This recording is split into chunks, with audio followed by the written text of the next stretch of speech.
Howdy folks, Bairdos here, back with a rundown of June's monthly campaigns. After the gargantuan amount crammed into last month for the anniversary, this month was always going to feel lacking. And it does come across that way, sadly. But there is still stuff for us to sink our teeth into, depending on our goals for the month, so let's get into it. Firstly, the details. It's called the Discerning Adventurer Campaign, and starts on the 11th of June, and finishes at Japanese midnight on the 30th of June. During this window, you can partake in the following. First up, the Assault Nizul Isle Uncharted Area Survey Mysterious Item Campaign. As always, quite the mouthful, but something that's worth a look. During this campaign, all NMs within the Nizul Isle Uncharted Area Survey, which is the level 99 variant, will drop a +1 ? Item that can be appraised into a massive pool of available items. These range from trash level 1 bronze subligar to recently added items such as omen drops.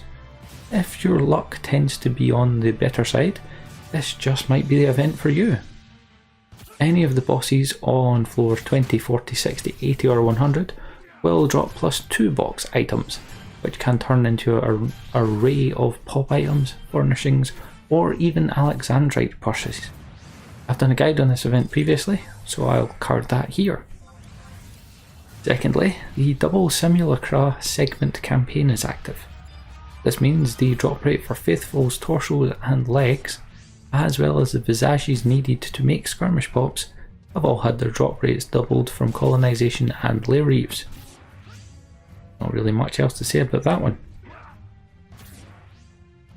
Carrying on the skirmish vibe, we also have the Skirmish Stone and Arcane Glyptics campaign.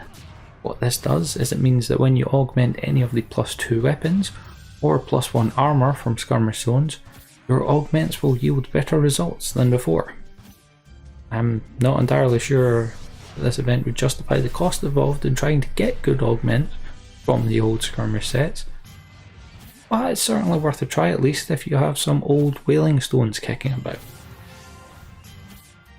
Another continuation of the skirmish vibe is the Skirmish Frenzy campaign.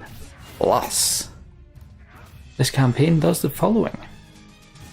Personal treasure coffer ranks will increase much faster, meaning you should at least come away with something sellable each run.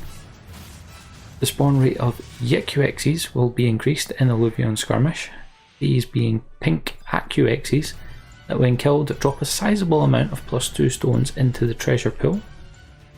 Alamore's Adumbration spawns are also increased in Alluvion Eorsia Skirmish. These replace the usual beast spawn and when destroyed grant both lots of goodies to the treasure pool and remove the floor limit your torso previously gave you. You'll still have your time limit, but you won't have the floor limit. Alluvion Eorsia Skirmish will also guarantee a vial of Translurry, which allows you to upgrade a normal quality skirmish weapon to its +1 version. Similarly, Alluvion Rakaznar Skirmish will be more likely to grant a vial of Transmelange, this being used to upgrade a +1 weapon to +2, or a normal quality piece of armour to +1. And the final addition from this campaign is the increase in spawn rate of Heartwings in both zones of Alluvion Skirmish. These apparently increase your chance of better loot, so worth looking at for them for sure, but not going too far out of your way. Moving away from Skirmish now, but keeping it Adeline based, we have the Delve campaign. Plus, this one's fairly simple. You get double Mwea Plasm from both defeating enemies in Delve and clearing it. There's also a chance of monsters dropping air elixirs +1 and +2 when defeated, but these go for very little nowadays, so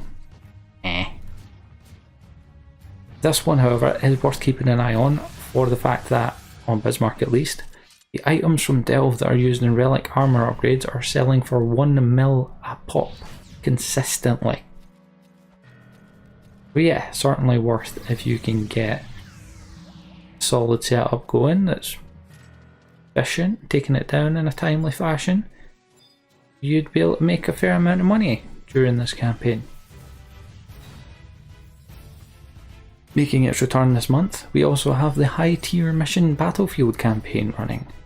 This means that the number of drops you get for a win are increased by 1, guaranteed, as well as getting a single case or box of either Plutons, Beitetsu or Rifta-born boulders.